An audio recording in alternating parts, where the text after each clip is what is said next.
Que a paz do Senhor Jesus Cristo esteja com todos que nos acompanha para mais uma escola bíblica dominical. Na lição anterior, nós falamos aqui a introdução desse último trimestre, que vai falar o homem na sua inteireza, corpo, alma e espírito, de uma forma bem didática. E nós tivemos na primeira lição uma lição introdutória do assunto, do tema que estará sendo tratado nesse trimestre. E esse tema ele passa pelas 10 disciplinas da teologia sistemática. Então, nós vamos aprender aqui algo profundo, ligado diretamente à teologia sistemática. Vamos ver aqui a doutrina do homem e várias doutrinas dentro desse trimestre, do ensino desse trimestre.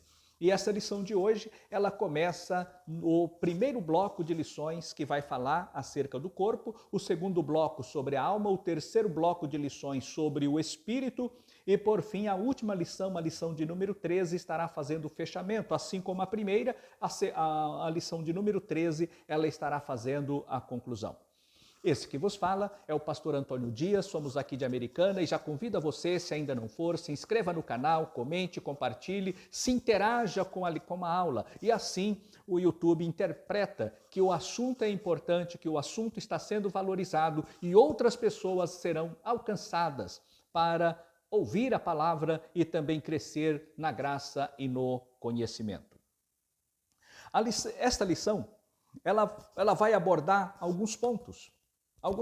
Primeiramente, não é bom nós dizermos aqui já em primeira mão, o homem não é obra do acaso. O homem é a mais perfeita criação. Tudo que Deus criou foi perfeito, mas o corpo humano é uma obra maravilhosa. O tema já diz tudo, o corpo, a maravilhosa obra da criação de Deus. E aqui, dentro desse ponto, nós vamos ver que no tópico primeiro vai falar da maravilhosa obra de Deus. O número 1 vai dizer que o homem veio do pó da terra. E aí o homem foi chamado Adão, que vem da palavra Adamali, que quer dizer do pó da terra. E também nós vamos ver que o Criador, ele fez esta obra extraordinária, criando o homem não do nada, mas de algo que já existia, no caso, a terra. E agora, nós queremos subir um degrau a mais dentro do que está sendo ensinado aqui nesta lição. Nós temos na Bíblia Sagrada a criação ex nihilo, que é aquela criação do nada, quando a princípio criou Deus os céus e a terra.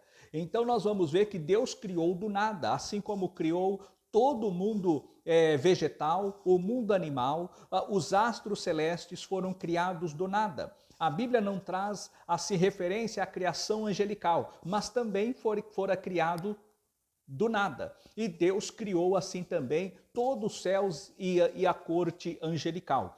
Porém, os anjos foram criados sem corpo, e já o homem foi criado o corpo.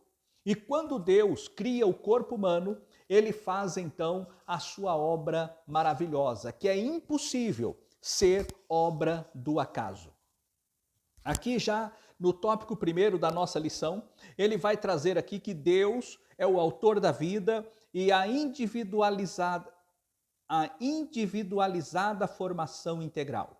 Aqui nós vemos o homem espírito, alma e corpo, individual, porém de forma integralizada. Quando falamos na lição anterior, indivíduo quer dizer indivisível. Somente Deus divide o homem na sua essência, como diz Hebreus 4:12, que a palavra do Senhor é mais penetrante do que espada alguma de 2 gumes. Ela é capaz de descer o homem às juntas e medulas e é apta para discernir pensamento e intenção do coração. Ela vai na divisão da alma e do espírito.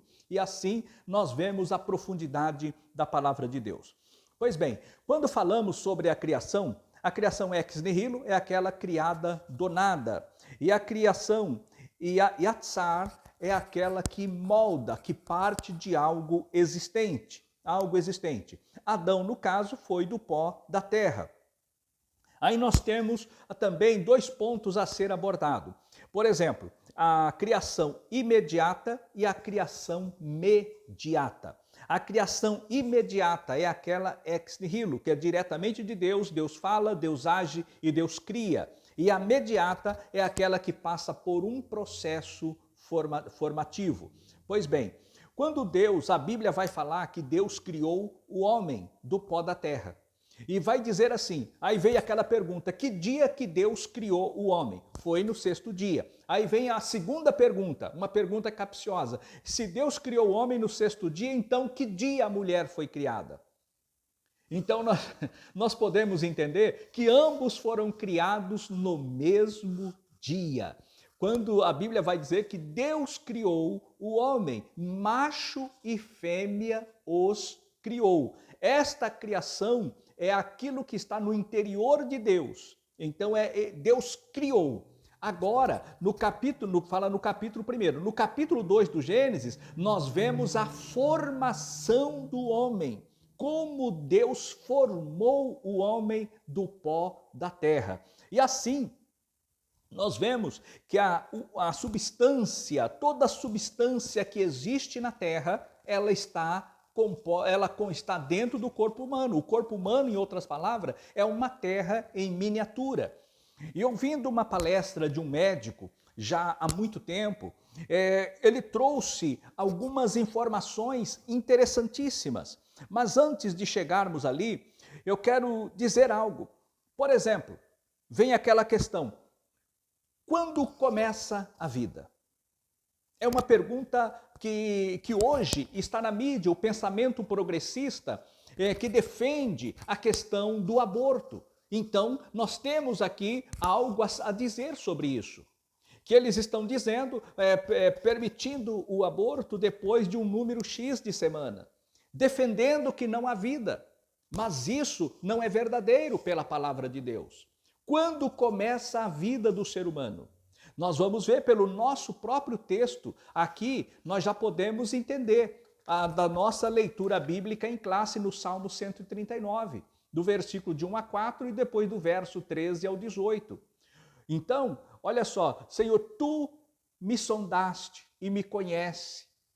Tu conhece o meu assentar e o meu levantar. De longe entende o meu pensamento.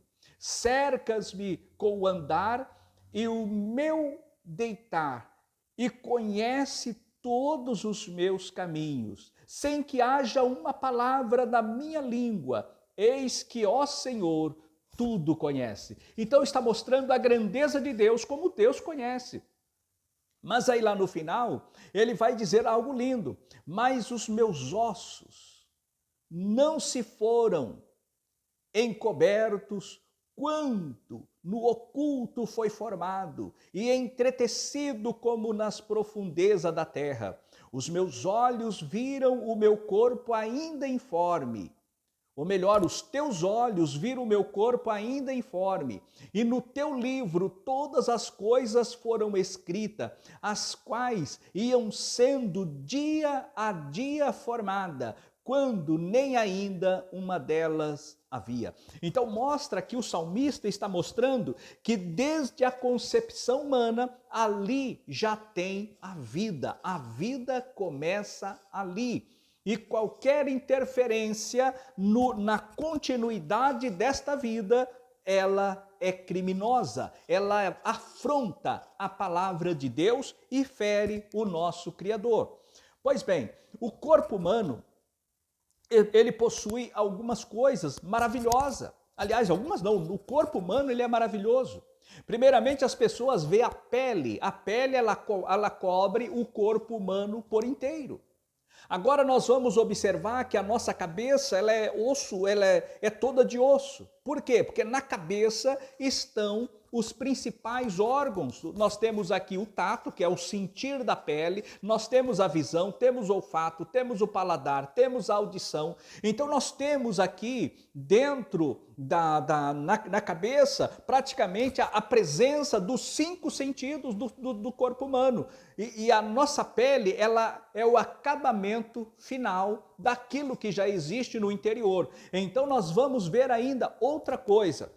O homem, ele tem a sua cadeia de veias que irrigam a carne. que irrigam todo o corpo. Aí nós vamos encontrar a cadeia de nervos, de músculos e nervos, e depois o esqueleto ósseo do ser humano.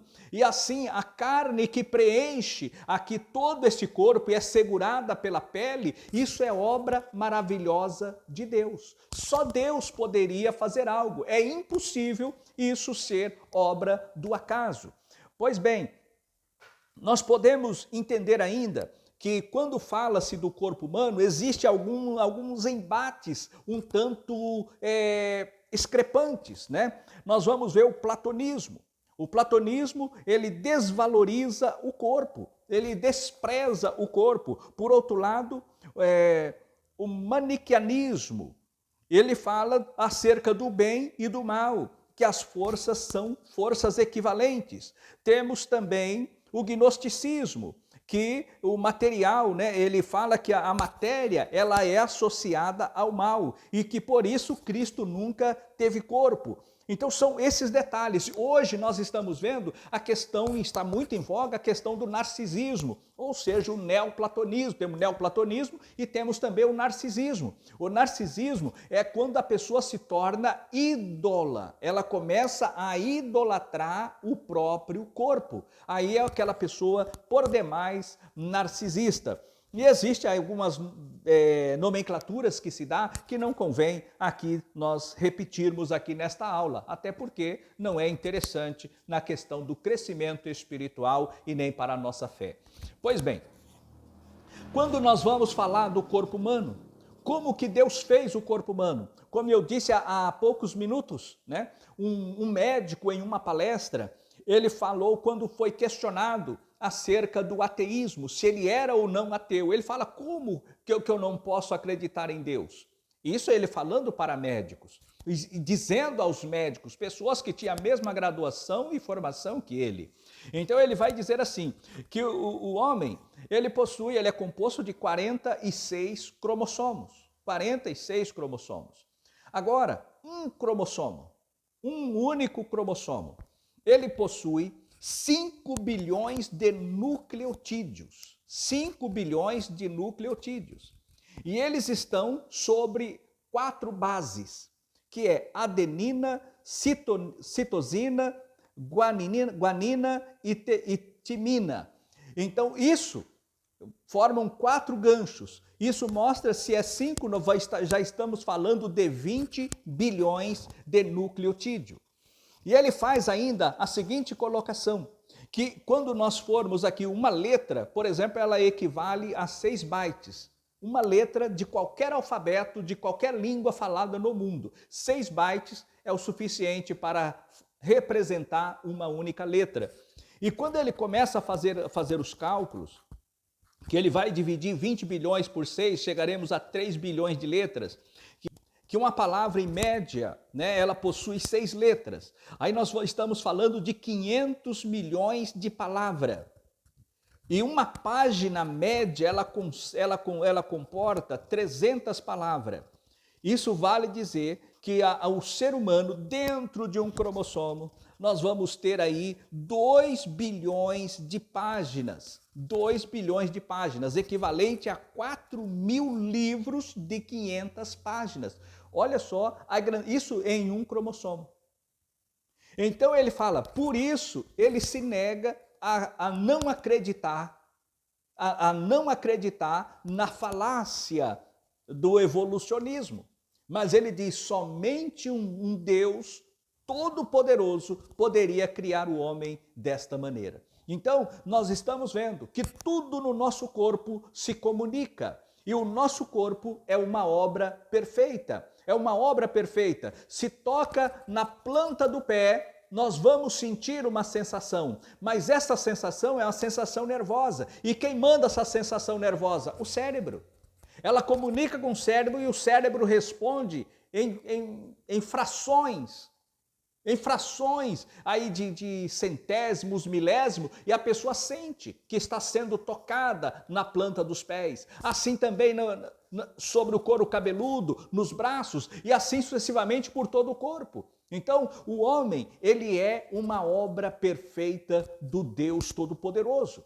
Deus criou o homem, mas como que Deus fez o homem? Nós vamos ver aqui que Deus, ele faz o homem, ele diz o seguinte: façamos o homem à nossa imagem, conforme a nossa semelhança. Então, a obra de Deus acerca do corpo humano foi uma obra perfeita, uma obra profunda, uma obra maravilhosa, incomparável. Aí nós vamos, no tópico 2 da nossa lição, vai falar o corpo e a glória de Deus. E aqui o nosso comentarista, ele vai fazer o comentário que o nosso corpo, né, ou melhor, compara o nosso Deus Criador como um tecelão, que à medida que o rolo de tecido vai girando e outro vai cruzando, como a lançadeira, e vai o tear batendo e vai formando o tecido. Assim Deus, ele formou o homem. Aí nós vamos entender ainda que o nosso Deus, ele trabalhou com princípios. Deus trabalhou com princípios para a construção, para que o homem pudesse ser o que é, ter as reações que tem. Deus fez o homem um ser inteligente, um ser intelectual, um ser com vida, um ser com alma, um ser com espírito.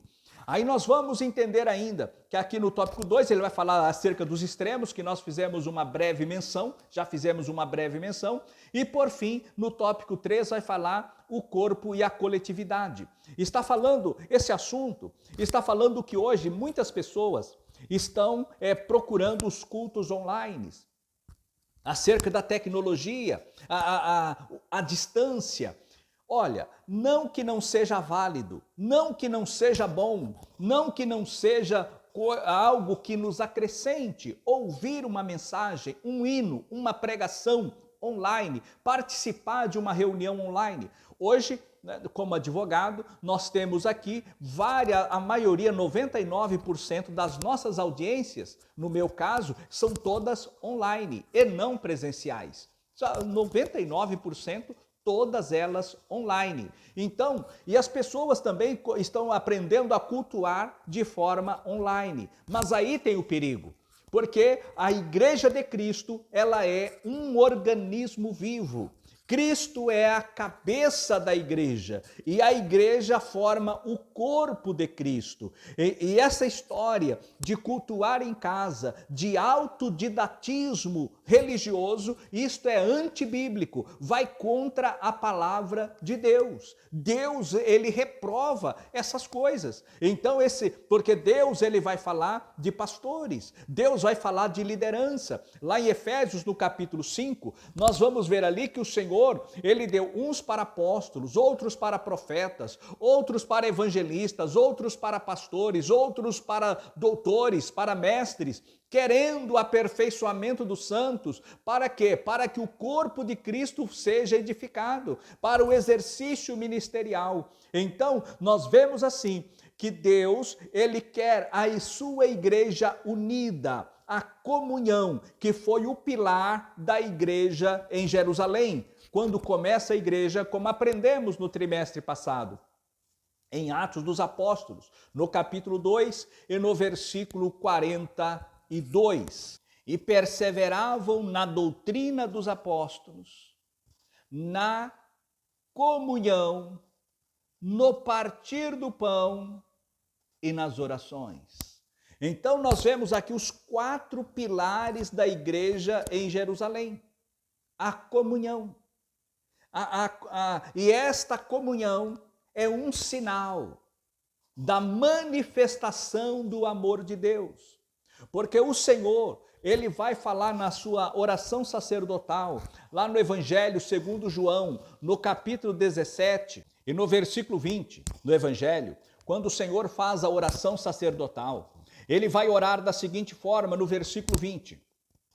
Ele vai dizer: e não rogo somente por estes, mas também por aqueles que pela tua palavra hão de crer em mim, para que todos sejam um, como tu, ó Pai, o és em mim e eu em ti, que também eles sejam um em nós, para que o mundo creia que tu me enviaste. Então, uma das condições para que o mundo creia que o Senhor Jesus foi enviado pelo Pai é a unidade da sua igreja. Então nós precisamos ser um. E como vamos manter a unidade com o desigrejamento dos irmãos? Com o afastamento da comunhão? Com o separatismo? Não. Então, esse movimento que traz por título aí os desigrejados é um movimento para opor-se ao andamento e ao crescimento da igreja e vai contra o ordenamento de nosso Senhor e Salvador Jesus Cristo. E a nossa adoração, o nosso culto, não é aquele culto que nós fazemos às escondidas. Sim, nós precisamos orar. O Senhor Jesus disse: entrai no seu quarto, fechai a porta, e seu Pai que está em secreto, que vê secreto, ele vai te recompensar publicamente. Porém, o nosso culto, ele deve ser em união, a comunhão da igreja, no partir do pão, nas orações, nos louvores, na adoração. O culto é único, há um Deus único, porém o povo também deve ser um em louvor, um em adoração, para que o nome do Senhor seja e continue sendo glorificado. Na conclusão do nosso assunto, vai dizer: o corpo deve ser instrumento de comunhão e adoração coletiva, valorizando os relacionamentos e o culto presencial. Que Deus nos abençoe e nos guarde, e até a próxima lição, se Deus quiser. Amém.